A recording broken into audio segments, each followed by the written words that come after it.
kulanti wacan oo wanaagsan dhegaystayaal kusoo dhawaada barnaamij gaar aynu ku eegi doono ururka bisha cas ee ka hirgelisay gudaha magaalada Laascaanood xaruntan cusub oo loogu talagalay sida ay u qaban lahayd saddex qaybood oo ka mid ah waxbarashada, kaydka iyo kobcinta. Munaasabad ballaaran oo ay ka soo qayb galeen boqolaal dadweyne ay isugu jira waxgaradka gobolka Sool, ganacsatada, culimada dhalinyarada iyo mas'uuliyiin ka kala socota ururka bisha cas ee xarunta magaalada Laascaanood ayaa waxaa lagu furay dhismo ballaaran oo ka kooban qaybo kala duwan. Dhismahan oo loogu talagalay in uu mustaqbalka wax ka bedelo deegaanka iyo guud ahaan volunteerka bisha cas. Ururka bisha cas ee gobolka Sool ayaa waxaa ka howlgala dadweyne aad u fara badan iyo shaqaale iyagu ka howlgala deegaano kala duwan. Ururka bisha cas ayaa wuxuu si ballaaran ugu adeega dadka ku dhaqan gudaha magaalada Laascaanood, iyadoo xafladii munaasabadaas ay ka soo qayb galeen dadweyne fara badan ayaa halkaasi waxaa lagaga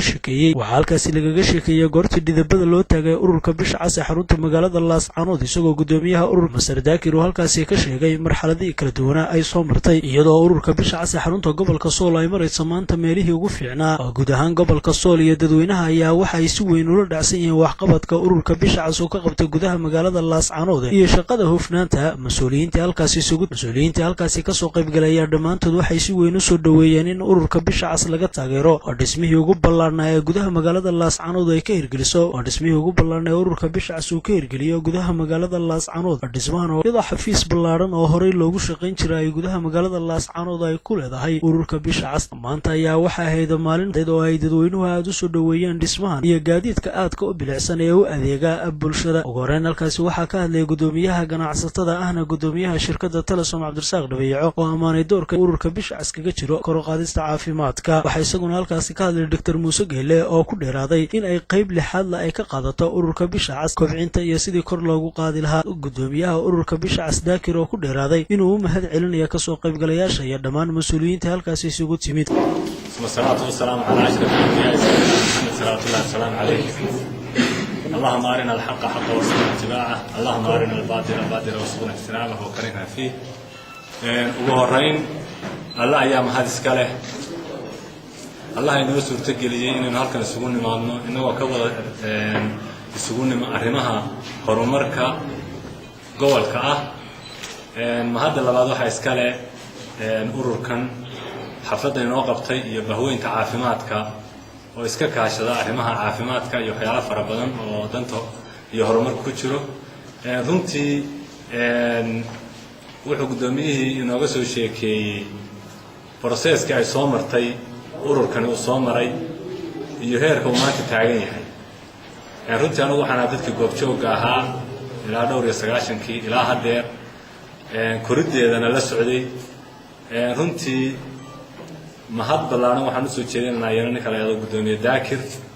oo har iyo habeenba guuro iyo garab carro ugu jiray si waxaan qaadi lahaa ururka gobolku gaarsiiyeen heer uu maanta hadduu ka tago ama haddii tiisba u timaadona baal dahaba u geli doonto insha Allah tacaala. qodobka kale aan ku soo gabagabeynaya maadaama waqtiga ay aad u yar yahay waxa weeye runtii Soomaalidu waxay taahdaa bini aadamku hadalku isku afkartaa, xayawaankuna urta,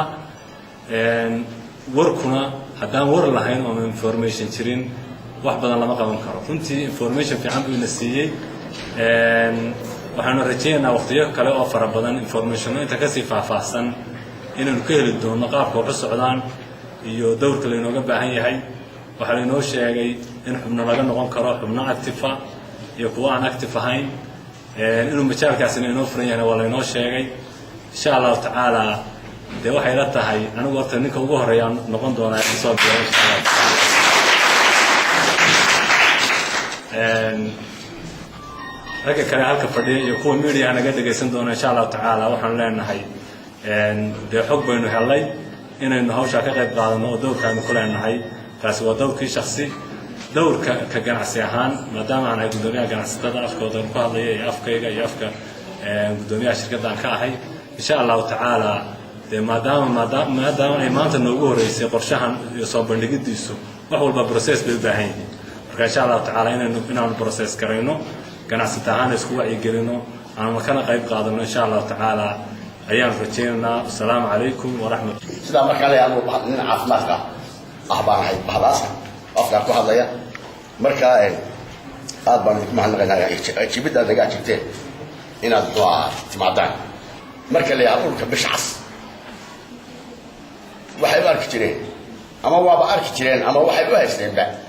inay gurmad maalin wax dhacaan meel ay ku yaacaan oo la halkaas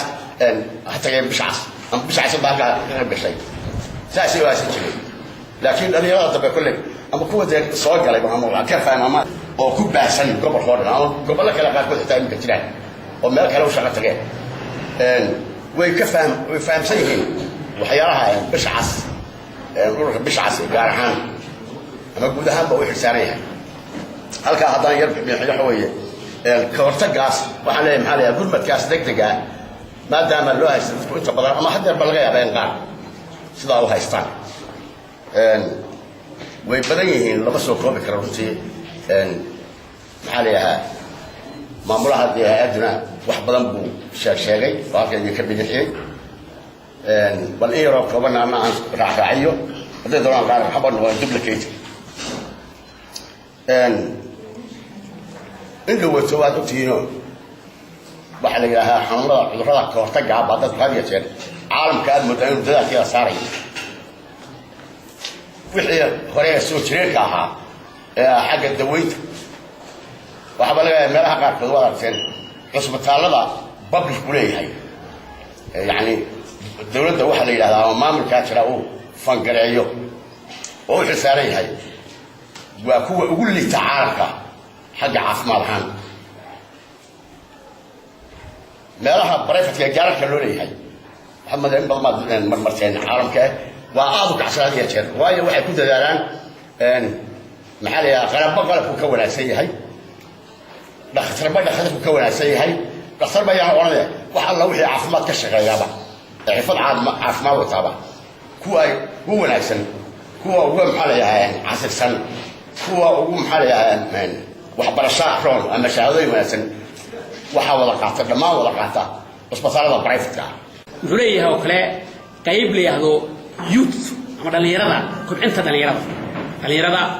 in dhallinyarada frustration laga saaro in dhallinyarada laga saaro gidaar fadhiga laga saaro